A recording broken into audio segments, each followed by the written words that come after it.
राजूर येथे ग्रामपंचायत राजूर, एकात्मिक आदिवासी विकास प्रकल्प आणि पशुसंवर्धन विभाग यांच्या संयुक्त विद्यमाने भरविण्यात आलेल्या डांगी व सुधारित जनावरांच्या भव्य प्रदर्शनाला पहिल्याच दिवशी उत्स्फूर्त प्रतिसाद मिळत आहे. परिसरातील हजारो शेतकरी, पशुपालक आणि नागरिकांनी उपस्थित राहून ग्रामीण अर्थव्यवस्थेचा आधार असलेल्या पशुधन संवर्धनातील पुढाकाराचे कौतुक केले.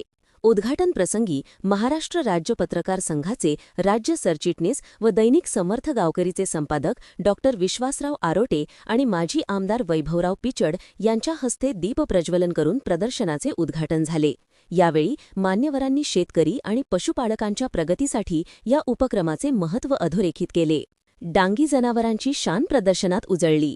नाशिक, अहिल्यानगर, ठाणे या जिल्ह्यातील नामांकित शेतकऱ्यांनी त्यांच्या जातीवंत डांगी गायी, मजबूत बैलजोड्या, सुधारित गायी, संकरित वासरे आणि आधुनिक पैदाशीची जनावरे प्रदर्शनात आणली असून यामुळे प्रदर्शन परिसरात उत्साहाचे वातावरण निर्माण झाले आहे.